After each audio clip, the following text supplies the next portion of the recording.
আর এখনকার নেতাকে ভোট দিয়ে এমপি বানাই দিলে ওই সংসদে যায় আর আমাদের কথা মনে থাকে না। জোরে কোন কথা ঠিক কিনা? হ্যাঁ, খালি সংসদের মধ্যে গেলেই টাকা কিভাবে পাচার করবে বিদেশে।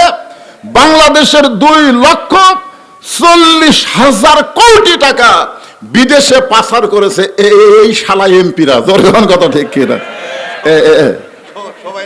না না না, যারা ছিল তাদের কথা বলতেছি।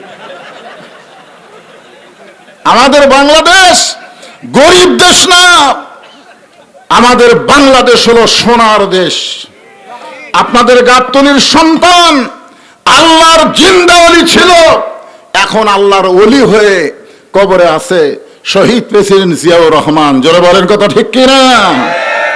4 বছর বাংলাদেশের ক্ষমতা চালাইছে।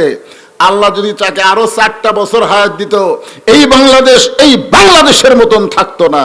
কারণ নেতার মতন নেতা ছিল। জোরে কোন কথা ঠিক কিনা? আমি প্রথমে আপনাদের এই গাবতলীর সন্তানকে চিনেছি 11 সালে হজ করতে গিয়ে। 11 সালে যখন প্রথম হজ করতে গেলাম, আরাফার ময়দানে গিয়ে দেখলাম গাছে লেখা আছে জিয়া টিরি। আমি তাকাই দেখি নিমের গাছ, আর গাছের নাম জিয়া।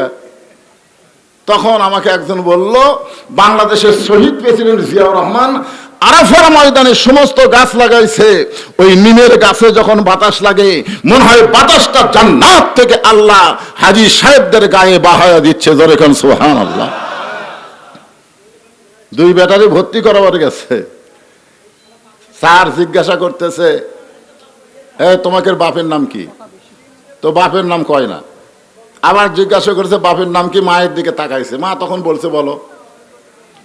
তো বলছে আমাদের বাপের নাম জিয়াউর রহমান। তো স্যার বলতেছে এটা কোন জিয়া? এটা কি প্রেসিডেন্ট জিয়া? তখন বলতেছে তো তোমরা প্রেসিডেন্ট জিয়ার সন্তান হয়ে তোমরা বাপের পরিচয় না দিয়া কয় আব্বা পরিচয় দেওয়া নিষেধ করছে। আপনি শুনবার চাইছেন সেজন্য বললাম। তো তোমাদের গায়ে এরকম পুরাতন শার্ট কেন? বলে এই শার্টগুলো আব্বার ছিল। এই শার্টগুলো আব্বার ছিল, আব্বা ব্যবহার করা যখন শেষ হয়ে গেছে তখন আমাদের 2 ভাইকে ওরা আবার কাটা কাটা ছোট করে বানিয়ে দিছে। যেই নেতা বাংলাদেশ থেকে বিদায় নিলে তার কিছুই পাওয়া যায় নাই, এইরকম নেতা বাংলাদেশে আবার যেন জন্ম নেয়। জোরে কোন কথা ঠিক কিনা? কথা বলেন। আপনাদের গাবতলীর সন্তান ভাইজান, আমাদের বিশ্ব নেতা বিশ্ব নবী জান্নাতের মধ্যে গিয়ে আমাদের কথা বলে না। আমরা সেই নবীর প্রতি দরুদ শরীফ পড়েছি। নবীকে নবী হিসাবে পাওয়ার কারণে একটু শুকরিয়া তান জবান খুলে বলি আলহামদুলিল্লাহ।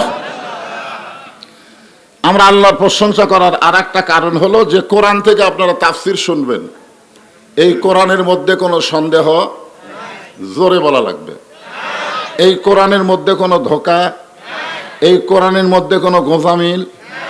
বর্তমানে যে সংবিধান দিয়ে আমাদের বাংলাদেশ চলতেছে, এই সংবিধানের মধ্যে সন্দেহ নাই। কে কল রে? যে সংবিধান দিয়ে আমাদের বাংলাদেশ চলতেছে এই সংবিধানের মধ্যে সন্দেহ, গোঁজামিল, ধোঁকা। সেই সংবিধানকে কতগুলো নেতা বলে পবিত্র সংবিধান। যেই সংবিধান একটা মানুষ লিখেছে সেই শালা এক ওয়াক্ত নামাজও পড়ে না, নাম হলো ডক্টর কামাল। ওই লেখলো সংবিধান, তার নাম হলো পবিত্র সংবিধান।